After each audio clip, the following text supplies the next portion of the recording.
Assalamualaikum warahmatullahi wabarakatuh. Saya Zainuddin Fahmi, Prodi Bimbingan Konseling Islam dari Universitas Islam Negeri Sultan Haji Muhammad Idris Samarinda. Di sini saya akan menjelaskan tentang perubahan fisik sepanjang masa kanak-kanak. Perubahan fisik yang menurut banyak orang begitu menarik. Kita di sini akan berfokus pada perubahan yang terjadi pada tubuh, otak, dan keterampilan motorik sepanjang masa anak-anak. Di sini akan membahas faktor-faktor yang memengaruhi pertumbuhan dan perkembangan fisik sepanjang 20 tahun pertama kehidupan. Setelah mengalami sebagian besar perubahan, mungkin kita berasumsi bahwa cukup banyak tentang perkembangan fisik. Namun, seringkali kita menemukan bahwa masih banyak yang tidak mereka ketahui. Yang pertama, ada perubahan tinggi dan berat.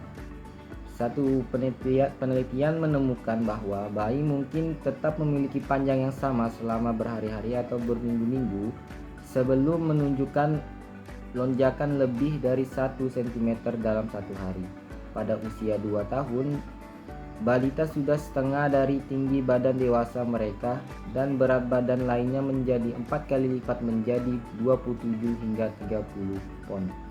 Dari usia 2 tahun hingga pubertas, tinggi badan anak bertambah sekitar 2 hingga 3 inci dan berat badan 6 hingga 7 pon setiap tahun. Namun seperti yang ditunjukkan, pertumbuhan dan perkembangan fisik sekali lagi terlihat jelas pada masa pubertas. Ketika remaja memasuki masa pertumbuhan pesat 2 hingga 3 tahun, di mana mereka mungkin mencatat pertambahan tahunan 10 hingga 15 pon dan tinggi 2 hingga 4 inci. Yang pertama, bayi. Bayi mungkin tetap memiliki panjang yang sama selama berhari-hari atau berminggu-minggu sebelum menunjukkan lonjakan lebih dari 1 cm dalam satu hari. Kedua, pada usia 2 tahun, balita sudah setengah dari tinggi badan dewasa mereka dan berat badan lahirnya menjadi 4 kali lipat menjadi 27 hingga 30 pon. Usia 2 tahun hingga pubertas, tinggi badan anak bertambah sekitar 2 hingga 3 inci dan berat badan 6 hingga 7 pon tiap tahun. Yang terakhir, pubertas, masa pertumbuhan pesat 2 hingga 3 tahun, di mana mereka mungkin mencatat pertambahan tahunan 10 hingga 15 pon dan tinggi 2 hingga 4 cm atau inci. Yang kedua, ada perubahan proporsi tubuh. Seiring pertumbuhan anak, bentuk tubuh berubah dengan cepat. Pada usia 1 tahun, kepala anak sekarang hanya mencakup 20% dari panjang tubuh total. Sejak hari pertama kelahiran anak hingga percepatan pertumbuhan remaja, kaki tumbuh dengan cepat yang mencakup lebih dari 60% dari peningkatan tinggi badan. Selama masa remaja, batang tubuh sekali lagi menjadi segmen tubuh yang tumbuh paling cepat, meskipun kaki juga tumbuh dengan cepat saat ini. Sementara anak-anak tumbuh ke atas, mereka juga tumbuh keluar dalam arah proximodistal. Namun pola pertumbuhan dari tengah ke luar ini berbalik tepat sebelum pubertas, ketika tangan dan kaki mulai tumbuh dengan cepat dan menjadi bagian tubuh pertama yang mencapai proporsi dewasa, diikuti oleh lengan dan kaki akhirnya pada badan. Usia 1 tahun, kepala anak hanya mencakup 20% dari panjang tubuh total. Masa remaja, kaki tumbuh dengan cepat yang mencakup lebih dari 60% dari peningkatan tinggi badan. Sebelum pubertas, tangan dan kaki mulai tumbuh dengan cepat dan menjadi bagian tubuh pertama yang mencapai proporsi dewasa. Yang ketiga, perkembangan rangka. Struktur rangka yang terbentuk selama periode prenatal awalnya berupa tulang rawa lunak yang secara bertahap akan mengeras menjadi bahan tulang.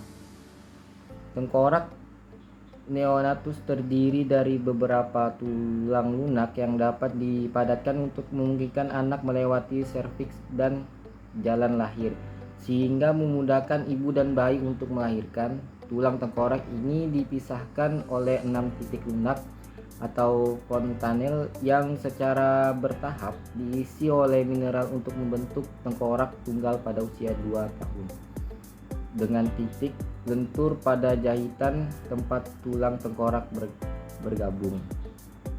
Kita melihat bahwa tulang pergelangan tangan dan tangan anak berusia 1 tahun lebih sedikit dan kurang saling terhubung dibandingkan dengan salah satu metode untuk memperkirakan tingkat kematangan fisik anak adalah dengan melakukan ronsen pergelangan tangan dan tangannya. Ronsen menunjukkan jumlah tulang dan tingkat pengerasannya yang kemudian dapat diinterpretasikan sebagai usia kerangka.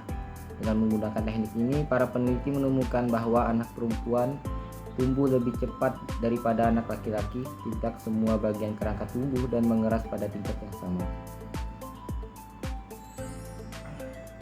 Yang selanjutnya, perkembangan otot. Bayi baru lahir dengan semua serat otot yang mereka miliki. Saat lahir, jaringan otot mengandung 35% air dan beratnya tidak lebih dari 18 hingga 24% dari berat tubuh bayi. Salah satu konsekuensi dari percepatan pertumbuhan otot ini adalah bahwa anggota dari kedua jenis kelamin menjadi lebih kuat, meskipun peningkatan massa otot dan kekuatan fisik lebih dramatis untuk anak laki-laki daripada perempuan. Pada pertengahan usia 20-an, otot rangka menyumbang 40% dari berat badan rata-rata pria dibandingkan dengan 24% untuk rata-rata wanita. Selanjutnya ada variasi budaya. Terakhir, terdapat variasi budaya dan subkultur yang signifikan dalam pertumbuhan dan perkembangan fisik.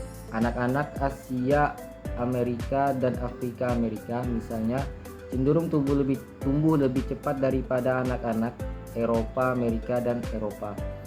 Dan kita akan melihat bahwa faktor keturunan bersama dengan faktor lingkungan seperti makanan yang dikonsumsi seseorang, penyakit dan mungkin mereka hadapi, dan bahkan iklim emosional tempat mereka tinggal dan menghasilkan variasi signifikan dalam tingkat pertumbuhan dan tinggi badan yang mereka capai.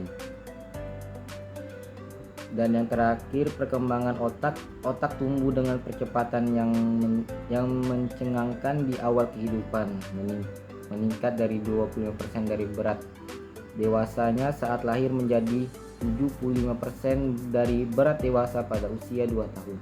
Namun peningkatan berat otak merupakan indeks umum yang memberitahu kita sangat sedikit tentang bagaimana atau kapan berbagai bagian otak menjadi matang dan memengaruhi aspek perkembangan lainnya.